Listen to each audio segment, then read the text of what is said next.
I found Ayesha Durrani, better known as Oath Oracle, on Instagram through my friend Cho, aka Astro Forecast. And I remember when I first saw her Instagram, something was just really magnetic and mysterious about her online presence. And I just started following her. And I had the opportunity to interview her for season 2 of this podcast. And immediately when she started speaking, I felt like she was such a kindred spirit, and I wanted to listen to everything that she shared. I wanted to ask her all the questions. I mean, she's really, really incredible. She's a visionary astrologer, a business oracle. She's been learning astrology for most of her life. And I think that the most incredible thing is really her story.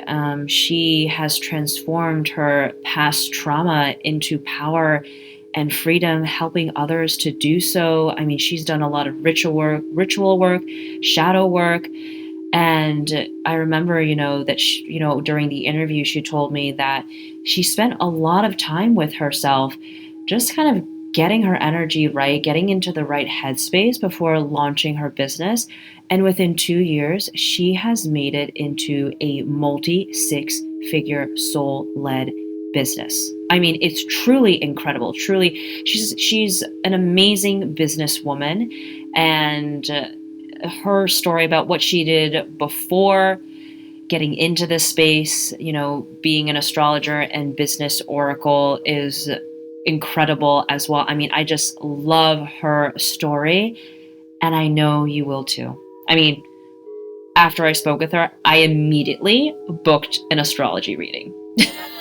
No qualms. I was like, I have to get her to read my chart. And I think you'll probably feel the same way as well after you listen to, her story about her Saturn return, because as an astrologer, she definitely knew that it was coming, but it still hit her really hard. And her story is very inspirational. And I hope that you learn some insights to really help you through a difficult time in your life, or if you're going through a Saturn return. Honestly, these episodes of Saturn Return are really meant to inspire you when you're looking to make a transition, and not just when you're in your late 20s, mid to late 50s, because we're constantly growing, we're constantly up leveling and transforming, because if we're not, something is wrong.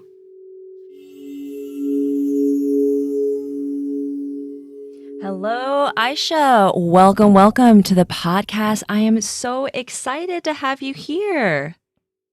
Thank you so much for having me, Alice. I'm so excited. Okay, so everyone, if you don't know who Ayesha is, she is Oath Oracle.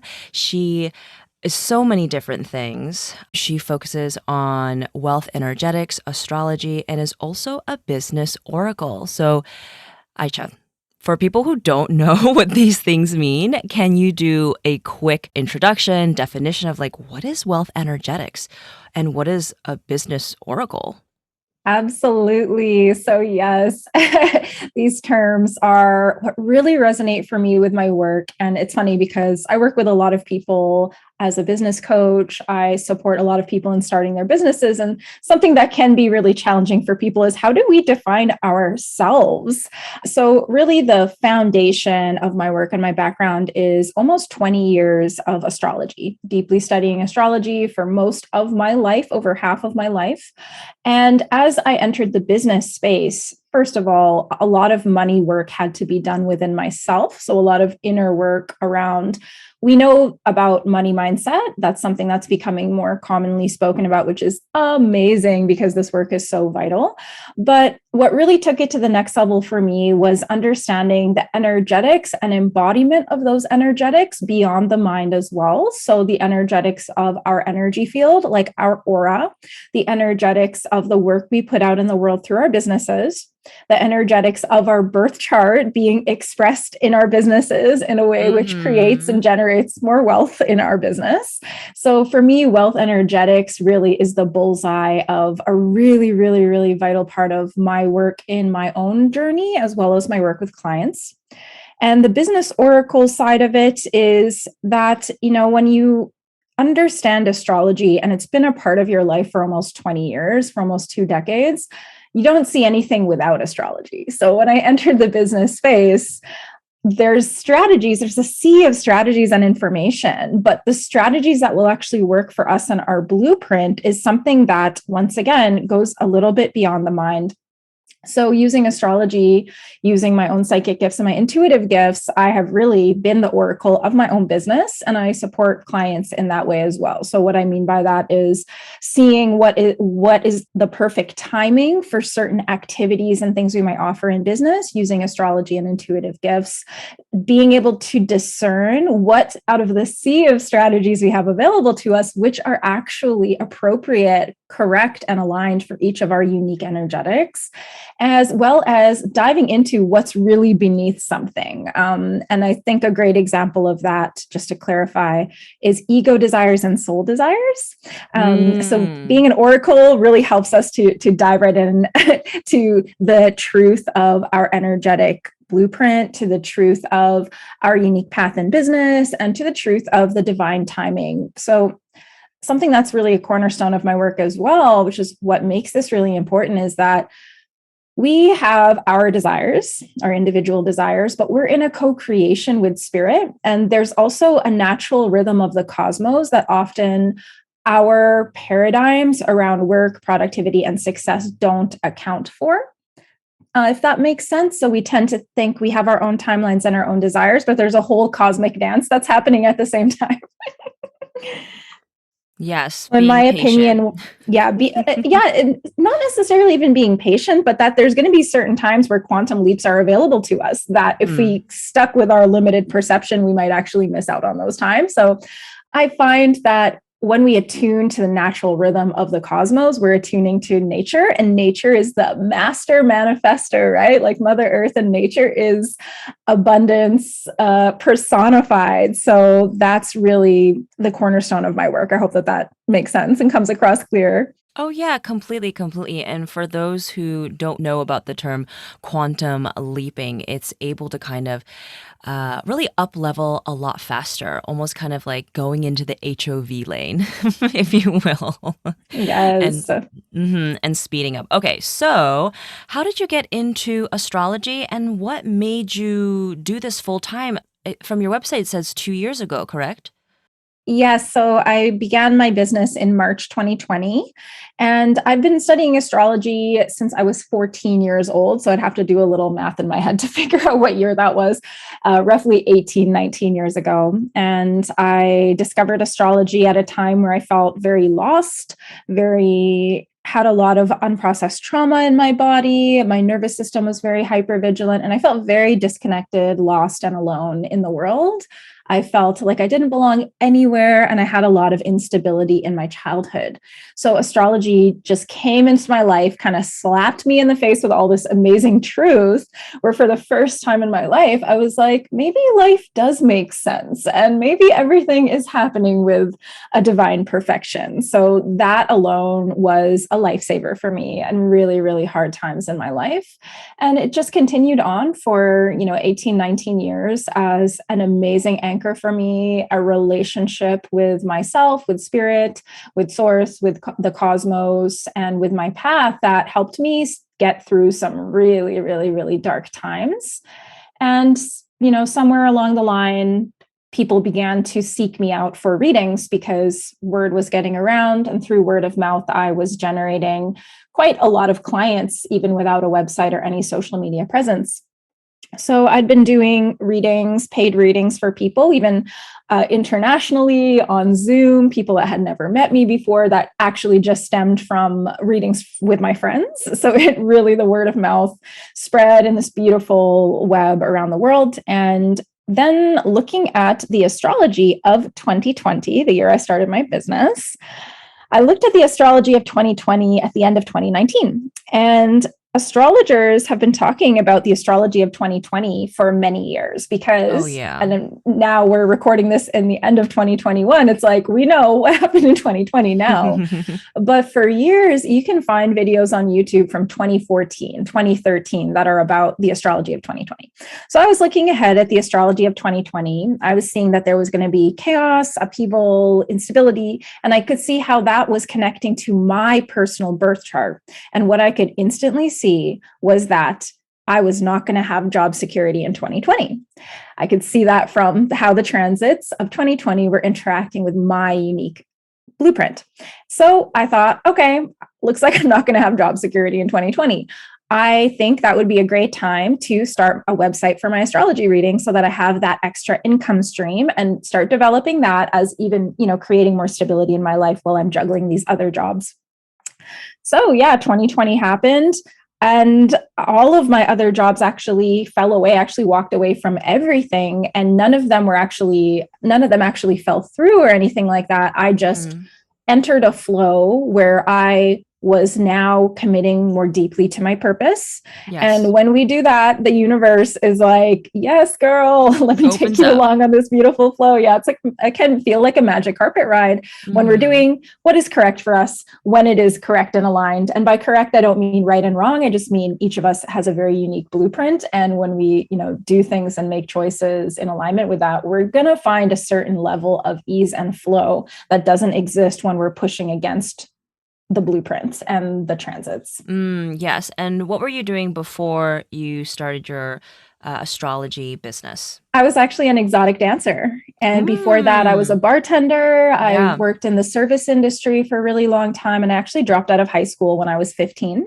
So I left Hmm. home and dropped out at 15. Astrology was like my only friend as I lived in the city. And I was way younger than other people that lived in this cool part of the city when I moved there when I was Yeah. 15. Service industry for many years, exotic dancing for about a year and a half. And then I was Hmm. just like, all right, enough of this. It's time to just go all the way into my business. And I actually had 2 months of just no income before my business even started because I was so deep into learning and creating and really committing to that I chose this 2 months of void space. And yeah, it's kind of crazy and like magical how this all worked out because the day I launched my business, March 20th, that was actually the peak of the most intense time of the first lockdown here in North Hmm. America. Yeah. March 20th, 2020, March 19th, 2020, that's when everyone was really in a state of chaos and confusion. So it's very interesting to look back on it in retrospect and see how my intuition led me exactly where I needed to be, along with the guidance of astrology and the transits. I love that. I love that. And you came from a very different industry, but at the same time, there were so many transferable skills. Yeah, absolutely. And a lot of the money mindset and energetics and subconscious work I actually started doing during my exotic dancer days because I was like, I'm going to optimize this time for myself. And I started to really Yeah. learn about how we have money stories and our parents' relationship with money influences us and all these things. And yeah, it was a really, really vital time for me in my life that also feels like a completely different lifetime at the same Yes, I'm time. sure. I mean, it feels like many years have been collapsed into the last like year and a half, 2 years. Absolutely. And that's what happens when you live your blueprint. Living our blueprint, and what I mean by that is understanding our placements of our birth chart and choosing the highest expression of those placements. To me, that is the map to our heaven on earth. That's like the instruction manual for building our bliss and our heaven on earth in this lifetime. Love that. Love that. Okay, so tell me about your Saturn return. What happened? And you already into deep into astrology when your Saturn return happened. So did you see it coming? What were some of the things that were happening in your life during that time?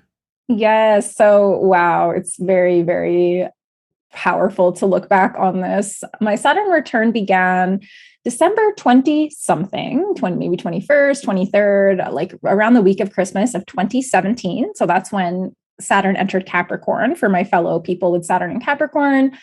That was I did see it coming, of course. And I felt like, oh, you know what? I got this. I got this because Saturn is the ruler of Capricorn. Yeah. All the astrologers were saying, oh, daddy's home, because Saturn and Capricorn is kind of like this daddy energy. Like it's kind of this mature, strict energy. So I saw it coming. I have a stellium in Capricorn. I felt like I know the Me energy so too. well. Yes. Me Yeah. too. But Quite a few of us still, have that. it hits you really hard. You're like, I'm gonna be fine. Like, I'm Oh dying. yeah.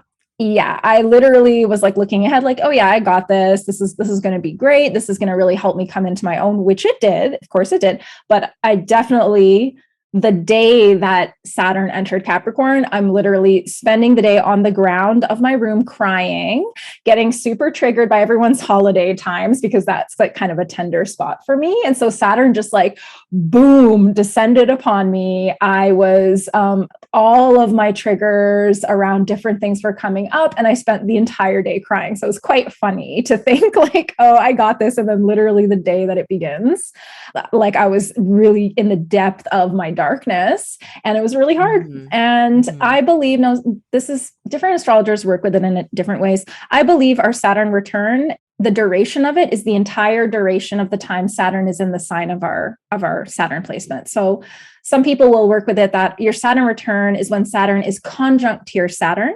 So for people who are like, what are you talking about? Saturn spends roughly 2 years in a sign, or it can even be 2.5 years. And throughout that time, that sign has 30 degrees. So your Saturn could be at 10 degrees out of that 30 degrees. And so for a period, a window of that 2.5 years that Saturn is there, during one window of that, it's very close to your natal Saturn, which is known as a conjunction. So it's like Mm-hmm. directly activating your Saturn placement. So that's why there you will hear different astrologers' takes on this of like, oh, your Saturn return is just a few months long. In my opinion, it is not. And it's also No. my experience. Yeah, you agree? No. Because I feel like you feel it a little bit before it happens, and then there's also that integration time. So for me, I feel like it was a very long time. I believe it was the entire time that Saturn was in Capricorn for me. So it entered my Saturn is roughly in the middle of Capricorn. So it entered right away. I could feel it. I was like, oh, this is it. And throughout that time, from 2017 until 2020, when Saturn entered Aquarius and left my Saturn sign, so much changed in my life. So very much changed in my life. And the themes of our Saturn return, we can gain insight on that by the house that our Saturn is in on our birth chart. So for me, it was in the sixth house, which is the house of our day to day work, diet and exercise, health, wellness. And it's in the sign of Capricorn, of course. So that is kind of like a personality of the experience. Capricorn is about success and achievement. And so a lot of things around perfectionism with my diet, perfectionism with exercise, achievement with making a lot of money while I'm an exotic dancer, because I was like, well, I don't want to be doing this for very long. So I should go, because just a little stripper information for your audience. In a lot of places, when you're an exotic dancer, you can kind of work whenever you want. No one's going to make you work more, and you can just work whenever you want. So I put the pressure on myself. I'm going to work 5 days a week so I can, really create some security for me during this time. And I was always setting myself up for failure because this Saturn energy was like this energy of pressure. It's like pressure, intensity. And then the sixth house is the house of work, how we approach work, our workflow, routines, rituals, wellness, health, and exercise. And then Capricorn's all about achievement. So I was really pushing and pushing and pushing myself to achieve, but I was in a constant burnout, and I was constantly feeling like a failure because I was setting the bar really, really, really high in a way that was actually not kind to myself. And I felt like I was just kept failing at my goals. I also had a bunch of health things I had to take care of. So like big health things that I had been neglecting were coming up at the most inopportune times. So one tip I want to share about the Saturn return is Saturn is about obstacles that we are meant to overcome. Saturn represents karma, and Saturn is like this stern teacher energy. So my biggest advice for people about Saturn return is become familiar with the frequency of Saturn. So, what I mean by that is somewhere, and I'm sure, Alice, like you might even agree with this in your own experience, like somewhere along the way, it's like, oh, here's Saturn popping up again. Like we start to recognize, oh, this is a Saturn thing. Here's Saturn popping up. Oh, this is a Saturn thing demanding my attention. We have our perception of what we should be doing and we have our plans and like, yeah, I want to do this, I want to achieve this by this time. But Saturn and the cosmos have a much broader perspective of what is actually the best for us on our soul path. So sometimes what is actually most important and best for us is different than what we have planned to do or what we want to happen. So sometimes these Saturn lessons and Saturn challenges come up literally where it's like, this is the worst possible timing. But since Saturn represents obstacles we are meant to overcome and our true responsibilities, it's really important to drop the things that are the ego desires and step up to the things that Saturn is demanding of you. So I took care of a whole bunch of health things, which was really, really vital for me. Because if I hadn't if in an alternate universe where I didn't do those steps, I wouldn't be where I am now with my business. I wouldn't have the capacity to hold everything I'm holding in my business because I really gained and healed so much during that time because I was forced to, not because I chose to, but because I was pushed to by the Saturn energy. So I hope that makes sense. Oh yeah, completely, completely. I have a stellium in Capricorn and my Saturn was in Sagittarius. Mm, Yes, it was very yeah. interesting, and I love when you're like, okay, what does the ego want? What does the soul want? I definitely felt a lot of ego during that time of like, oh, Hmm. I shouldn't be doing entrepreneurship. I need to figure things out, and there was like so much pressure to figure things out, but it was such a a time of expansion of thinking differently and really Yes. rewiring my mind and with Saturn and Sagittarius, like that placement is really meant, it's ever the student but also the teacher as well. And I was like, Hmm. I don't know. And also spiritual teacher, and I was like, I don't know if I'm going to be doing this, but then my North Node is the same placement as yours as well. Oh, amazing. In Pisces? Yes, yes, Yes. yeah, and I looked at it before, and before I was like into this type of spiritual, emotional wellness. At that time, it was just like fitness, physical wellness, Mm. and I was like, I don't really understand how I would be someone who's like very spiritual or guiding people, like, or really tapping your intuition. I remember reading those things like years ago, and I'm like, okay, whatever, and here we are. Yep. Here we are. That Pisces North Node is a beautiful path to walk. Can be challenging with that Virgo South Node, right? That's very in the Oh, practical, logical. But what a mm-hmm. beautiful path to walk. Especially when we have Capricorn all over our chart as well. Hmm. Yeah. And I feel like that to me, that is such a great combo for spiritual business, conscious Yes. entrepreneurship, conscious capitalism, wealth Yes. redistribution, reclaiming wealth. Like I love that. Yes, I believe it allows us to share things about the spiritual, about the mystical in a really practical and grounded way that resonates with a lot of people and really captures the attention of people who are like, oh, I never thought I'd be interested in this, but I don't know, they kind of speak like my friends, and what they say makes a lot of sense, and they give lots of great examples, da da da da, and Hmm.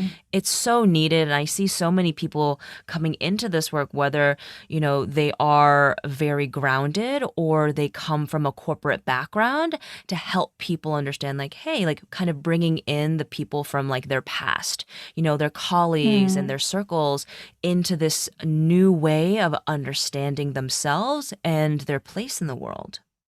Absolutely. And I really do credit a lot of my communication skills with my Mercury and Capricorn because it's like I'm a very cosmic person. But when we have an Earth Mercury, it's really great to leverage that of like, oh, I am going to connect with these very abstract, intangible cosmic energies. I'm going to tell you what is useful to you and what is purposeful for you and how you can actually take this and go do something with it. Because without embodiment and integration, it's just information, right? Yes, yes, it's just information, and there's lots of too much information overload. Totally.